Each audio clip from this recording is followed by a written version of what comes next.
आज के कार्यक्रम की केंद्र बिंदु रूबल नागी जी,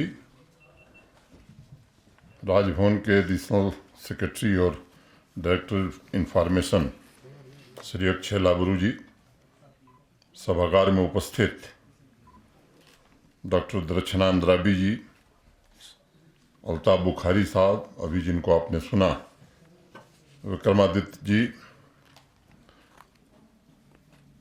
सभी सम्मानित अतिथिगण, देवियों, सज्जनों और मित्रों,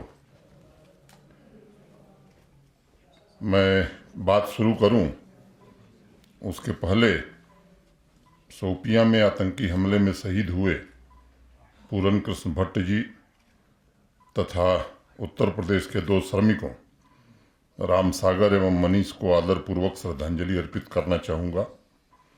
दुख की इस घड़ी में मेरी संवेदनाएं उनके परिवार के साथ हैं। जम्मू कश्मीर तथा देश के नागरिकों को भरोसा भी देना चाहूँगा कि इस हमले के जो मास्टरमाइंड हैं और उन्हें उकसाने वाले, निश्चित रूप से उनके खिलाफ सख्त कार्रवाई की जाएगी। जो लोग भी जम्मू कश्मीर में अमन और तरक्की में खलल पैदा करना चाहते हैं, उनसे मैं कहना चाहता हूं कि बड़ी गलती की है आपने और उसकी कीमत निश्चित रूप से चुकानी पड़ेगी।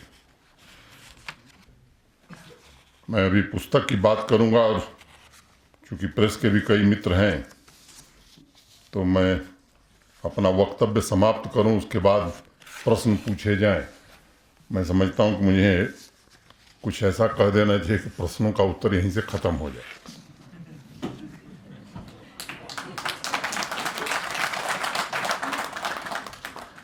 मैंने आप सबका स्वागत है, सभी अतिथियों का। दरअसल रूबल नागी की इस किताब का विमोचन 3 महीने पहले 19 जुलाई को दिल्ली में होना था, हुआ भी। मुझे उसमें जाना था, लेकिन किन्हीं कारणों से मैं नहीं जा सका और मुझे लगता है कि वो अच्छा ही हुआ कि मैं नहीं गया। तो एक बहाना हो गया कि श्रीनगर में इसका फिर से दोबारा विमोचन हो रहा है, जहां इनका जन्म हुआ, जहां ये पली बढ़ी। आज मैं रूबल नागी को इस अप्रतिम पुस्तक के लिए बहुत बहुत बधाई एवं शुभकामनाएं देता हूं। मैं उनकी पेंटिंग तथा कला और समाज सेवा से परिचित था, लेकिन एक लेखक के रूप में इनसे मेरा परिचय तब हुआ जब उन्होंने स्लम क्वीन प्रकाशित होने के बाद उसकी एक प्रति मेरे पास भेजी।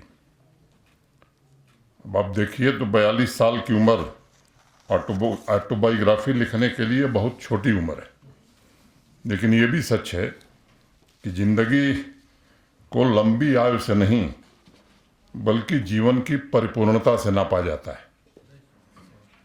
11 चैप्टर, अभी इन्होंने खुद बताया 240 से ज़्यादा पेज में सिमटी हुई इनकी आत्मकथा इसी सत्य को दर्शाती है।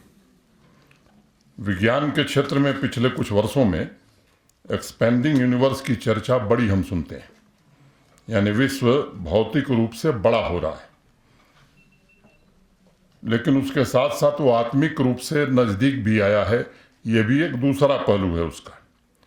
बहुत से साइंटिस्ट ने इस पर वैज्ञानिक दृष्टिकोण से बहुत काम किया है, लेकिन इसे प्रमाण के साथ सिद्ध नहीं कर पाए। लगभग सभी एक्सपेरिमेंट्स का नतीजा यही है कि एक्सपेंडिंग यूनिवर्स को जानने के लिए अंतरात्मा को जानना बहुत आवश्यक है।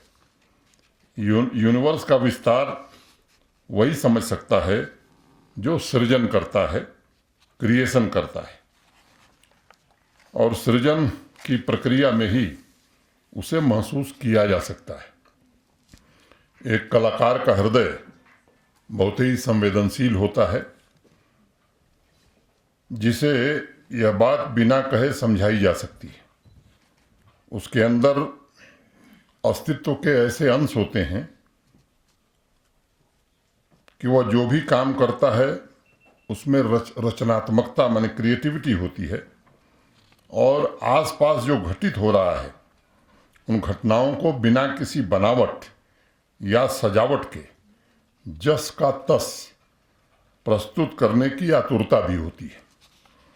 अपने जीवन में हम जो भी काम करते हैं उसमें आसपास के वातावरण का बहुत बड़ा प्रभाव होता है। रूबल नागी ने अपनी इस किताब में आर्ट की दुनिया और इस दुनिया के माध्यम से स्वयं के अंदर हो रहे ट्रांसफॉर्मेशन को बहुत ही सुंदर ढंग से चित्रित किया है। मित्रों, मैं समझता हूँ कि हम सबके मन में ये विचार अवश्य उठते हैं कि क्या हम जो कर रहे हैं उससे समाज में कोई परिवर्तन आ रहा है? क्या हम जो कर रहे हैं उससे कुछ लोगों के जीवन में बदलाव या परिपूर्णता आ रही है? अभी हमारी दो बहनों ने यहीं से अपने जीवन के बदलाव की घटना हम सबके सामने रखी है। ऐसे प्रश्न अनेक बार उठते हैं, लेकिन कम लोग होते हैं जो जवाबों का इंतज़ार किए बगैर अपरिचित अनजानी दुनिया में छलांग लगाने की हिम्मत रखते हैं। और वही काम रूबल ने उस क्षण का जिक्र भी किया है अपनी किताब में। धारावी का नाम लिया इन्होंने। धारावी के रहने वाले एक बच्चे, और उनको उन्होंने एक समय पेंसिल दी थी। वो समझ नहीं पाया कि इस पेंसिल का करना क्या है। मैं समझता हूँ कि समाज के सभी वर्ग के प्रबुद्ध लोगों को ये किताब अवश्य पढ़नी चाहिए, जो जीवन मूल्यों के संघर्ष के बारे में हमें सचेष्ट करती है, सजग करती है। हम सबके जीवन में कई बार ऐसी जागृति आती है, एक प्रकाश पुंज दिखाई पड़ता है, और अगर आपने रास्ता पकड़ लिया तो ठीक, और नहीं तो कई बार लोगों के साथ ऐसा होता है कि वह चीज़ कहीं कोने में पड़ी रहती है। फिर 5 महीने या 5 साल बाद कुछ लोगों को उसका ख्याल आता है। मैं मानता हूं कि हर एक इंसान के जीवन में ऐसा क्षण जरूर आता है, और अगर हमने उस मैसेज को उसी समय पकड़ लिया तो जीवन बदल जाता है, और अगर नहीं पकड़ पाए तब भी हमारे अंदर वो चीज़ जीवित रहती है, इंतज़ार करती है अपने समय का। रूबल नागी ने अपने किताब में लिखा है कि अरुण से मिलने के बाद वही क्षण उनके जीवन में 2006 में आया, और उनकी चेतना ने समाज, मानवता, आसपास के वातावरण को लौटाने के लिए एक नया माध्यम ढूंढ लिया। मैं मानता हूं जिस प्रकार कला एक साधना है, उससे भी बड़ी साधना दूसरों की सेवा करना है। कला में कहीं न कहीं कलाकार जीवित रहता है, कहीं न कहीं उसके अंदर मैं की भावना जीवित रहती है। लेकिन समाज सेवा तभी संभव हो सकती है जब इंसान के अंदर से मैं मिट जाता है, जब स्वयं की चिंता छोड़कर इंसान अपने को निस्वार्थ भाव से दूसरों की भलाई के लिए पूरी तरह समर्पित कर देता है। मेरा इस बात पर पुख्ता यकीन है कि कलाकार भी अपने तरह से समाज की सेवा कर रहा है, लेकिन सिर्फ उस एक विधा में उसकी सेवा का कैनवस थोड़ा छोटा है। जब कलाकार सीधे लोगों के बीच में जाकर उनकी रोजमर्रा की जिंदगी को बदलने लगता है, प्रभावित करता है, तब कैनवस का आकार बड़ा हो जाता है। अपने स्टूडियो में बैठकर कैनवस पर पेंटिंग करना और स्लम के लोगों के घर पेंट करना, इन दोनों एक्टिविटीज़ की तुलना करना मुझे लगता है कि बेमानी होगी। लोगों के घर को पेंट करना स्टूडियो की पेंटिंग से मैं मानता हूं कि बहुत बड़ी चीज़ है। शेयरिंग की एक प्रक्रिया है, इसमें जो खुशी अर्जित होती है शायद वह क्रिस्टीज या सोथबीज में पेंटिंग के ऑक्शन से भी नहीं मिल सकती है। एक छोटी कहानी मुझे याद है। गुरु रविन्द्रनाथ टैगोर का नाम आप में से अनेक लोगों ने सुना होगा। उनके एक अभिन्न मित्र थे श्री गुरुदयाल, शांति निकेतन में वो भी पढ़ाते थे। गुरुदयाल साहब ने सुन रखा था कि जब रविन्द्रनाथ टैगोर के अंदर कविता का जन्म होता है तब उनके आसपास का वातावरण पूरी तरह बदल जाता है और उस वक्त जो भी उसके आसपास बैठता है वह चुपचाप उठकर चला जाता था ताकि गुरुदेव किसी प्रकार से उन्हें कोई व्यवधान न हो, कोई डिस्टर्बेंस न हो। गुरुदयाल जी ने एक दिन छुपकर वो घटना देखी और उन्हें यकीन नहीं हुआ कि टैगोर साहब के आसपास एक ऐसा ऊर्जा क्षेत्र, एनर्जी फील्ड क्रिएट हो गया है जो गुरुदयाल ने अपने जीवन में पहले कभी नहीं महसूस किया था। अगले दिन गुरुदयाल जी ने पूछा गुरुदेव से, गुरुदेव ऐसा क्या हो जाता है? तो गुरुदेव ने कहा कि दरअसल जब मैं मिट जाता हूं तभी कविता का जन्म होता है और ऐसा लगता है कि मैं नहीं लिख रहा हूं बल्कि कोई मुझसे लिखवा रहा है। और उन क्षणों के बीतने के बाद मैं जितनी कोशिश कर लूं मुझसे एक लाइन भी नहीं लिखी जाती है। गुरुदेव ने आगे कहा कि मैं तोड़ मरोड़ करके कुछ तुकबंदी तो कर सकता हूं लेकिन कभी वो कविता नहीं बन सकती। लेकिन जब भीतर का मैं आई मिट जाता है तो कुछ ऐसा जन्म लेता है जो मैं समाज एवं देश के लिए लिखता हूं, शेयर करता हूं। एक कलाकार एवं सेवा के माध्यम के रूप में रूबल नागी मैं मानता हूं कि उसी अवस्था की ओर जा रही हैं जहां से सृजन होता है और उसकी शेयरिंग शुरू होती है। उन्होंने अपनी किताब में मुंबई के स्लम में बिताए दिनों की चर्चा की है और किस प्रकार एकाएक दिन के संघर्ष से उन्होंने वहाँ के ट्रांसफॉर्मेशन की प्रक्रिया शुरू की, इसका भी विशद वर्णन किया है। ये उनके व्यक्तित्व के आत्मविश्वास और फौलादी दृढ़ता को दर्शाता है। उनकी अदम्य इच्छा शक्ति, स्पष्ट दृष्टिकोण, निस्वार्थ कर्मठता और फाउंडेशन की कुशल संगठन शक्ति के बल पर उन्होंने सेवा के इस अभियान का विस्तार भी किया है। पुस्तक में जिक्र है कि उन्होंने अब तक, जैसा अभी मेरे पहले विक्रमादित्य सिंह जी ने बताया, 1.5 लाख से ज़्यादा घरों को रिपेयर और पेंट किया है और आज की तारीख में देश के अन्य भागों में उनकी टीम 163 स्लम्स तथा गांवों में काम कर रही है। हमारे प्राचीन आदर्श संवेदनशीलता एवं करुणा का एक उत्कृष्ट उदाहरण है और ये शाश्वत सत्य है कि जब हम निस्वार्थ भाव से समाज को लौटते हैं तो बदले में बिना मांगे उससे दुगना हमारे पास स्वतः वापस आ जाता है। इन्होंने इस पुस्तक में जम्मू कश्मीर में अपनी जड़ों की भी चर्चा की है। यहाँ मौजूद लगभग सभी लोग जम्मू कश्मीर में विमेन एम्पावरमेंट के स्वर्णिम इतिहास से अवश्य परिचित होंगे।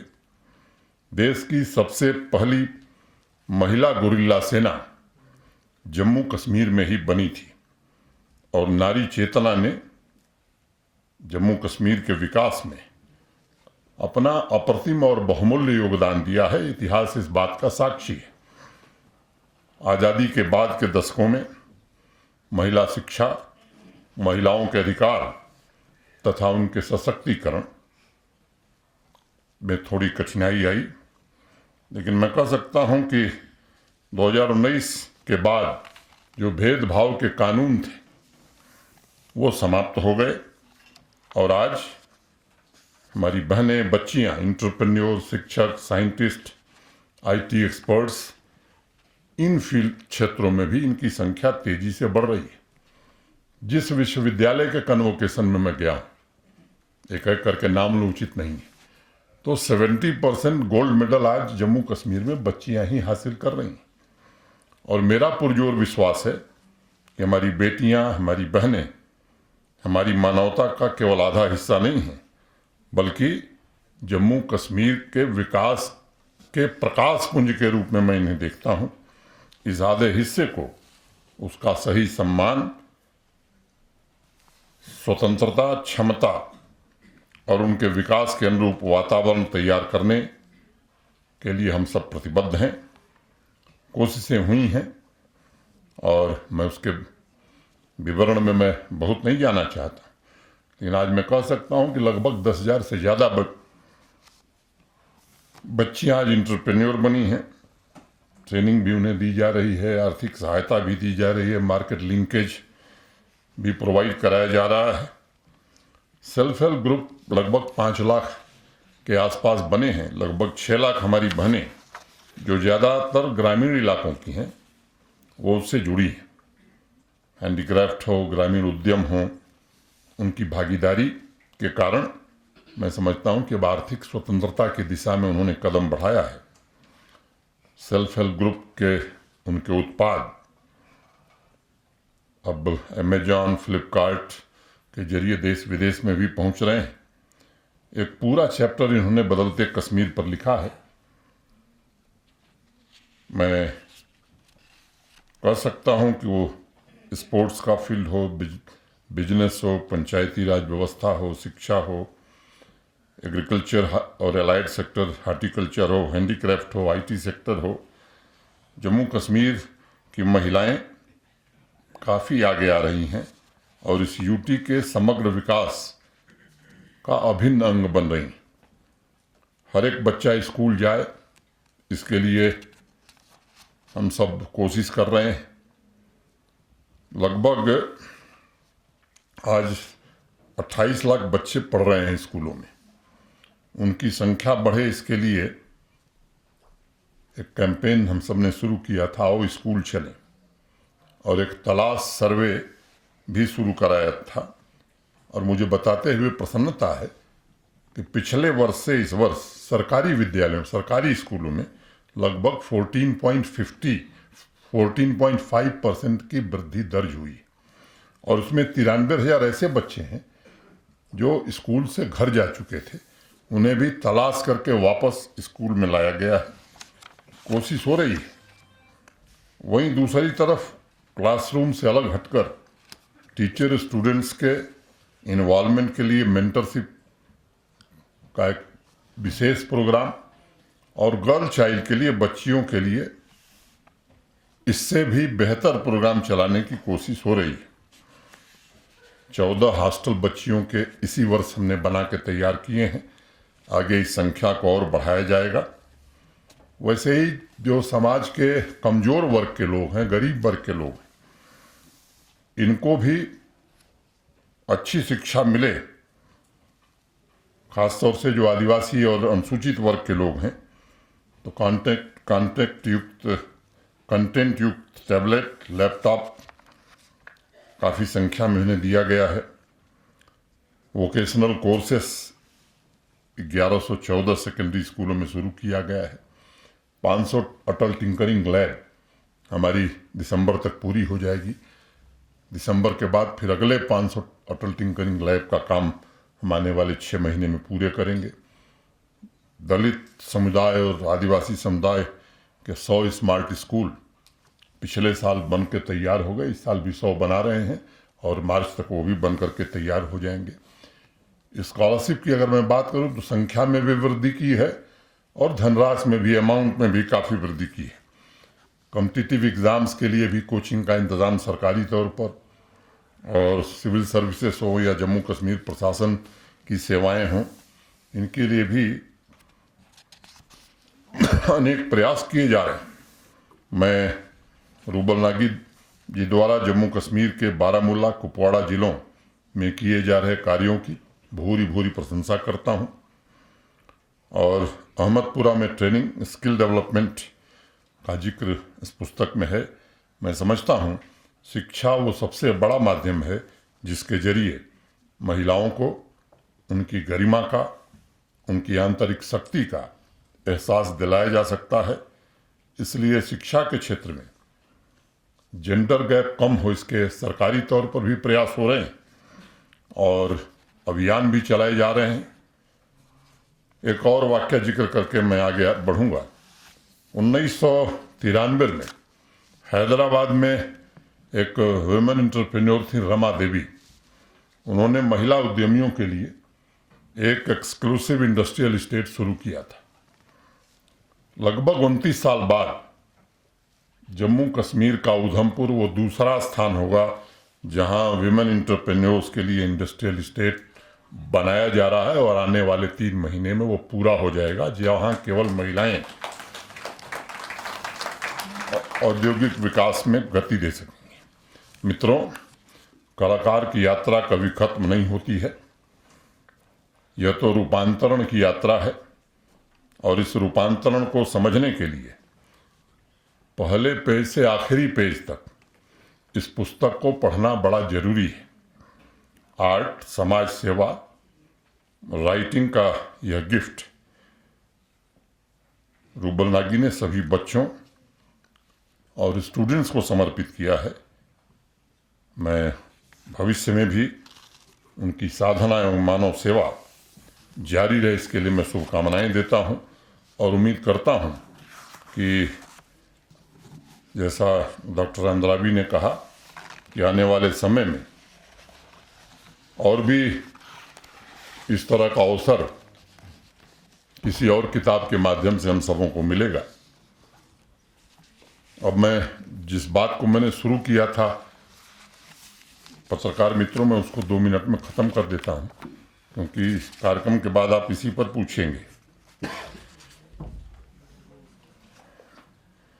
मैं आप सबसे एक निवेदन करना चाहता हूं कि ये कोशिशें लगातार की जा रही हैं कि कैसे रास्ते से लोग भटक सकें। कुछ लोग हैं जिन्हें यह पसंद नहीं है कि यहाँ वर्ष भर बिजनेस चले। कुछ लोग अभी भी हैं जो नहीं चाहते कि स्कूल, कॉलेज और यूनिवर्सिटी के बच्चे रेगुलर पढ़ाई कर सकें। हड़तालों का वो दौर खत्म हो गया है। दूसरे देश के आह्वान पर जो बंदी हुआ करती थी वो समाप्त हो गई। कुछ लोगों के पेट में दर्द हो रहा है, और इसलिए ध्यान भटकाने के लिए मासूम निर्दोष लोगों को बलि का बकरा बनाया जा रहा है। मैं जम्मू कश्मीर के और घाटी के विशेष तौर पर घाटी के रहने वाले सभी बहनों भाइयों से मैं निवेदन करना चाहता हूं कि उनके चेहरे को पहचानने की जरूरत है। कई लोगों के बयान मैंने पढ़े, किसी पर व्यक्तिगत मैं टिप्पणी नहीं करना चाहता हूं, लेकिन आपने भी बयान पढ़े हैं। आम आदमी जो अमन तरक्की के साथ जीवन जीना चाहता है, ये बयान उन लोगों को परेशान कर रहे हैं।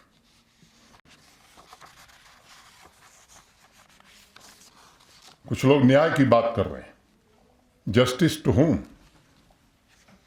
किसको न्याय देने की बात कर रहे हैं। एक हाल में आपने घटना पढ़ी होगी, तालिबान के एक धड़े का एक कमांडर,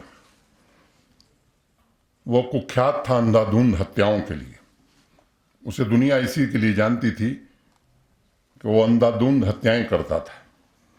आए दिन अस्पताल, स्कूल, यहां तक कि मातम के लिए इकट्ठा भीड़ पर भी आतंकी हमला करता था। उससे किसी ने पूछा कि इस तरह की विवेकहीन हत्या, रेकलेस हत्याएं के कारण क्या है? क्या अनपॉपुलर नहीं होते तुम? क्या इसे डिफेंड करने के लिए तुम्हारे पास कोई मॉरल ग्राउंड है? तो तालिबान कमांडर ने पूरी ईमानदारी से कहा कि हम पब्लिक सर्विस नहीं करते, न हम आम नागरिकों को पानी, बिजली दे सकते हैं, न ही सड़क, स्कूल, अस्पताल दे सकते हैं। हम लोगों को मात्र सुरक्षा की भावना, सेंस ऑफ सिक्योरिटी दे सकते हैं। लेकिन हम यह सेंस ऑफ सिक्योरिटी कैसे दे सकते हैं? जब तक हम लोगों में इनसिक्योरिटी नहीं पैदा करेंगे तब तक सिक्योरिटी की भावना कैसे आएगी? और तालिबान कमांडर दरअसल ये कहना चाहता था कि आम आदमी और प्रशासन दोनों को ये महसूस होना चाहिए कि जब तक तालिबान का शासन स्थापित नहीं होगा तब तक न तो आम आदमी और न ही प्रशासन शांतिपूर्वक रह सकता है। जहां तक मैंने जिक्र किया भी, 3 दिन के अंदर ये घटनाएं हुई हैं, इस निर्मम हत्या का सवाल है। मैं उन आंकड़ों को दोहराऊं जो लोग ये बयान दे रहे हैं तो कालिक कम पड़ जाएगी उनके चेहरे पर पोतने के लिए। लेकिन आज जिक्र करना मैं जरूरी समझता हूं कि जिन लोगों ने इस सूबे को लंबे समय तक चलाया है, ये लोगों को ध्यान रहना चाहिए कि 1998 इसी गांदरबल में बंधामा में 26 कश्मीरी हिंदुओं की हत्या हुई थी। कौन था उस समय? 1998 में प्राणकोट उधमपुर में 26 लोग मारे गए थे। 1998 में ही चपनारी डोडा में 25 लोग मारे गए। 2000 में चटी सिंहपुरा में 35 सिखों की हत्या हो गई थी। 2000 में ही अमरनाथ यात्रा के दौरान 32 लोग मारे गए, जिसमें 7 हमारे मुसलमान भाई भी थे। लिट्टर में 17 लोग मारे गए। कासिम नगर में अनेक लोग मारे गए। एक एक घटनाओं का मैं जिक्र करूं। सवाल उठाया जा रहा है कि 370 हटने के बाद कहा गया था कि आतंकवाद समाप्त हो जाएगा। मैं ये कहना चाहता हूं कि अगर आंकड़ों को देखेंगे तो काफी कमी आई है। यह सच है कि कुछ निर्दोष लोगों की हत्या हुई है, लेकिन यह भी सच है कि जो इकोसिस्टम लंबे समय से बनाया गया था और जानबूझ करके बनाया गया था, चाहे वो व्यापार में हो, सरकारी तंत्र में हो, उसको खत्म करने की हर पुरजोर कोशिश हो रही। और एक बात मैं और कहूंगा जो कई बार मैं दोहरा चुका हूं, प्रशासन का एक ही मंत्र है कि बेगुनाह को छेड़ो मत और गुनहगार को छोड़ो मत।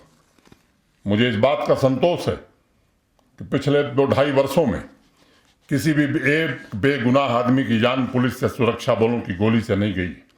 अगर कहीं संदेह पैदा हुआ है तो उस पर जो सख्त से सख्त कार्रवाई हो सकती थी वो करने की कोशिश की गई। अगर मैं आंकड़े बताऊंगा तो लोगों के होश उड़ जाएंगे। अगर मैं प्रतिशत की बात करूं, 2016 से 19 से 2019 से 22 के बीच तो लगभग आंकड़े आधे हो गए, लेकिन लोगों की अपेक्षा हमसे दूसरी है। ये मैं इस बात को जानता हूं क्योंकि देश में एक ऐसा प्रधानमंत्री है जिस पर पूरी दुनिया और पूरे देश को भरोसा है। एक छोटी घटना भी लोगों को दहलाती है। लोगों की अपेक्षा यह है कि वे भी घटना नहीं होनी चाहिए। आतंकी संगठनों के सरपरस्तों को मुंहतोड़ जवाब दिया जा रहा है। इंटेलिजेंस बेस्ड ऑपरेशंस की संख्या बढ़ी है। इकोसिस्टम किस तरह से समाप्त हो इसकी कोशिश की जा रही है। और मैंने कहा पहले आपसे कि अब दूसरे देश के इशारे पर जम्मू कश्मीर में बंदी नहीं होती। स्कूल में बच्चे पढ़ाई करते हैं, किसी की दुकान और किसी का बिजनेस प्रतिष्ठान अब कोई जबरदस्ती जम्मू कश्मीर में बंद नहीं करा सकता। आम आदमी अमन चैन से रोजी रोटी कमाए, इसकी व्यवस्था करने में हम सफल हुए हैं। टेरर फंडिंग और रिक्रूटमेंट पर काफी हद तक अंकुश लगा है। सपोर्ट सिस्टम को चलाने वाले लोग, मैं कहना चाहता हूं कि उनकी ताबूत में आखिरी कील भी ठोकी जाएगी। और जब तक अमन चैन नहीं आएगा, मैं आपको भरोसा देना चाहता हूं कि एक व्यक्ति की भी जान जाती। मैं जानता हूं इस बात को कि मौत का कोई मुआवजा नहीं होता है। जिस परिवार का दिया बुझ जाता है उस परिवार को देखने वाला कोई नहीं होता। इस सच्चाई को मैं जानता हूं। मुझे दुख है कुछ लोग इन आतंकवादियों के शिकार हुए हैं। लेकिन आज मैं आपसे जरूर कहूँगा कि आतंकवाद समूल जम्मू कश्मीर में समाप्त हो, इसकी हर कोशिश अंतिम सांस तक की जाएगी। यही बात कहते हुए मैं आप सबको हृदय से धन्यवाद देते हुए अपनी बात समाप्त करता हूँ।